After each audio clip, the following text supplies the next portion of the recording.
We're following several breaking news stories into our newsroom while you were asleep, including a house fire erupting just off of North Tryon. Our Richard Devane standing by with what we're learning right now. Plus, just hours from now, convicted murderer Alec Murdaugh is facing a judge again. But he's planning to do something he hasn't yet done before. And the wrong direction. Those responsible for our roadways need to know that inaction has consequences. A family suing Google after they say the tech giant's mistake on their maps killed their loved one. Rainfall chances increase as we head into the early part of the upcoming weekend. Details coming up right here. Also, promising news while COVID numbers surge across the country. Here in North Carolina, doctors seeing signs of hope. Wake Up Charlotte at 6 a.m. starts right now. Wake Up Charlotte starts with breaking news. And that breaking news, crews on the scene of a fire just off North Tryon Street, all happening at a house under construction right near the Amtrak station and just a few blocks away from Optimus Hall. this brand new video from Charlotte Fire shows the moment crews arrived on scene. Wake Up Charlotte's Richard Devane joins us now live with the latest. So, Richard, what can you tell us? Yeah, firefighters have left the scene. I'll step out of the way. There's not much to see here. So let's just go to that video as soon as we can. But you can see that building, that vacant building, which was engulfed in flames when firefighters arrived. Now, as we go to video, you can see firefighters came out to this location, which, as you said, is just up the block from that Amtrak station and a little bit north of Optimus Hall. Luckily, this was a vacant building that was under construction. Firefighters say it took them about 20 minutes to get the fire under control. But of course, they had to evacuate some homes, telling residents to leave as soon as possible just to make sure they could get to that fire and have no obstructions and keep everyone out of any harm's way. We actually spoke to the battalion chief a little bit earlier about this fire. Here's what he had to say. It changes our fire attack and it changes the threat to the community when a building is open frame like this. Can you talk about those challenges? Fire can spread quickly in an open frame building before it gets dried in with drywall, so that any small amount of fire can spread very quickly with exposed wood. And that's exactly what they were dealing with, a building that was still under construction. Of course, a lot more dangerous for firefighters and one that has been filled in, so to speak, with other materials other than just the exposed wood and lumber that's at this place. We can tell you that residents say the firefighters arrived quickly and they were able to save at least what's remaining of the structure. Of course, there'll be an investigation into what the cause is, and we'll also have damage estimates a little bit later on. But that's the situation right now. Well, guys, we'll send it back to you. All right, Richard, thanks. Also breaking just in the last 10 minutes, Charlotte Fire on the scene of another massive fire. You're taking a look at video of it. This is on East Independence Boulevard, not too far from Bojangles Coliseum in East Charlotte. You can see some of those intense flames shooting out of that building. At this point, no word yet if anybody was inside the home or hurt from the fire. It's still very early on. We do have a crew there headed to the scene. We'll bring you more throughout the morning here on WCNC Charlotte. In the meantime, that fire obviously in a busy part of town. Chris joins us now with how could it impact your morning commute. Chris. Well, for one, you're going to be able to see some of the flames from East Independence, so people are likely going to be slowing down, seeing exactly what's going on. We have traffic tracking trade that's going to be there soon, so we'll show you images coming up here shortly for a brand new update. But the initial report that we got was that firefighters were responding to a potential fire in the woods, but it was indeed a house fire right near Bojangles Coliseum, as we mentioned, and it's really East Independence as you're going to be driving by. You can also see Fugate Avenue, that's where the biggest traffic is likely going to be, but it's definitely some slowdowns here on Independence, even though the map is not picking up on them as of yet. Swinging back off towards the north, here's where Richard Devane was. That's Keswick Avenue, the fire department activity right at Dunlow Street, right near North Tryon. As we alluded to, the fire is out there, but still a very active scene. So those are two biggest incidents. Also, the cones are going to be being picked up here fairly shortly as that construction's come to an end here on 277 at the inner loop. So a very active start, especially from the fire department perspective, Larry.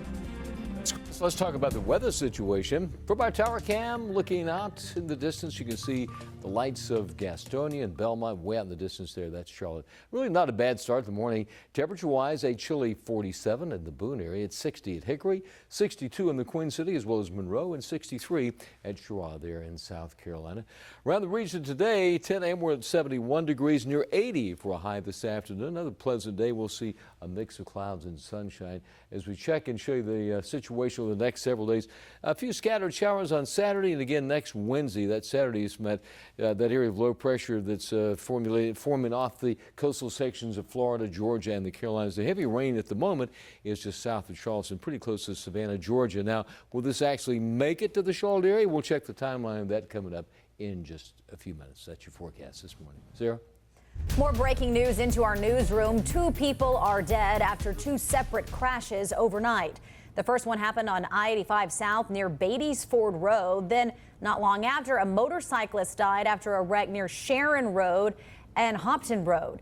So we're still trying to learn more about what might have caused these crashes, and we'll update you as soon as we get more information. Also breaking this morning, over in East Charlotte, there's a large police presence at an apartment complex on John Penn Circle. This is just off W.T. Harris Boulevard in the plaza. Not a lot of details right now, but we do know police responded to reports of gunfire overnight. When we got there, several people were in handcuffs, and as far as we know right now, nobody was taken to the hospital. Time now, 6:05. Turning to more of today's top stories in your morning rush. This morning, 3 family members have died after a crash involving 3 vehicles in Cabarrus County. It happened yesterday morning in Midland, right near Bethel School Road. Officials say 5 people were inside a van when it made an abrupt swerve into oncoming traffic. Officials say the van collided head-on with 2 other cars. 4 other people were hurt in the accident. A man and woman from Richmond County are behind bars this morning after being accused of several child sex crimes. Jason Sadler and Andrea Verde, pictured here, are facing multiple charges for sexually abusing children. In one case, deputies say Sadler raped a 13-year-old. Right now, both are in the Richmond County Jail and will be in court next week. Good morning, I'm Destiny Richards. Leaders in Raleigh have finally come to an agreement on the state budget. $30 billion for teacher pay raises, tax cuts, and expanded Medicaid for hundreds of thousands of North Carolinians is included. Not to mention a new tennis complex for Charlotte's River District. A vote on the final budget is expected today and tomorrow. I'm Bree Jackson in Washington, where Ukrainian President Zelensky will meet with lawmakers and President Biden in Washington, D.C. today. This will mark President Zelensky's 2nd visit to Capitol Hill since Russia waged war in his country. So far, the U.S. has committed nearly $113 billion in various forms of aid and military assistance to help Ukraine. Today, Zelensky will attempt to convince some skeptical lawmakers to approve more funding. Things going from bad to worse for the Panthers. Just a day after star linebacker Shaq Thompson was ruled out for the season with a broken fibula, the team announcing first overall pick Bryce Young is also hurt. He sat out practice yesterday. Coach Frank Reich says he doesn't know how serious the injury is or if Young will play against Seattle on Sunday. And that is it for your Morning Rush. 6:08 this Thursday morning, we're talking about Alec Murdaugh yet again. The man convicted of killing his wife and son will be back in court. Now this time, though, he plans to do something he hasn't yet done, plead guilty. Now this is for those financial crimes brought against the defamed lawyer. Court papers say he's expected to admit to 22 counts of fraud and money laundering later today. We told you earlier this month, though, that Murdaugh and his attorneys are getting ready for a new trial in the murders of his wife and son. But even if he can get that ruling overturned, a guilty plea for all these money crimes could put him away for decades. The Today Show was able to sit down with his attorneys just before this update came out. Here's what they had to say on the show. What do you say to some who might suggest you guys are just trying to sow the seeds of doubt, perhaps change public perception that Alec Murdaugh did in fact kill his wife and son? Well, Craig, we strongly believe he did not kill his wife and son. He has admitted readily, since September of 2021 that he engaged in financial fraud, financial misconduct to support opioid addiction. Among other charges, remember, authorities also say Murdaugh committed insurance fraud by trying to have someone kill him. It was all to give his son millions of dollars in insurance money. Guys? Well, the family of a man who died after driving off a washed-out bridge in Catawba County now suing Google. The family says Phil Paxson was using Google Maps to get home when he drove off the bridge nearly a year ago. Take a look at this. On the left, you can see MapQuest shows that gap in the roadway where the bridge is collapsed and it's impassable. But take a look at the right, Google Maps. You can see that's not the case for Google. As of today, it shows a passable roadway instead of a collapsed bridge. And our investigation revealed that the developers never turned the roads over to the North Carolina Department of Transportation and never set up appropriate maintenance agreements for the road. The family's legal team says they are also going after the app's developers and owners. Some promising news this morning in the continued fight against COVID-19 in North Carolina.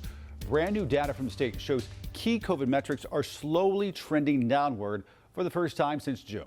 The state reporting a drop in emergency room visits, patients admitted to the hospital for COVID, and the amount of virus found in wastewater particles. But the White House still concerned about a potential winter surge. Now they're getting ready to restart a program allowing Americans to order free COVID tests. So starting Monday, households will be able to get 4 free tests at no cost. You'll have to request them from a government website. White House officials say the program will last through the holidays. All right, Larry, what is that one thing we need to know in weather? One thing about the weather today is we're looking up at that forecast. About 9 a.m. we're in the upper 60s, mid 70s at lunchtime, and close to 80 degrees right in the middle of the afternoon. Chris, what's the one thing we need to know about that commute this morning? Well, one thing to know is that active fire that is right off of East Independence Boulevard, right near the Bojangles Coliseum. Coming up, we're going to have a live look from Traffic Track and Trace showing you exactly what's going on, and also an update on that construction to see if it's wrapping up on time. Up next on Wake Up Charlotte, we're connecting the dots on why right now birds are having some serious problems migrating through the Tar Heel State. And a popular park in Charlotte now asking for your help to decide what to do with some of its most valuable space.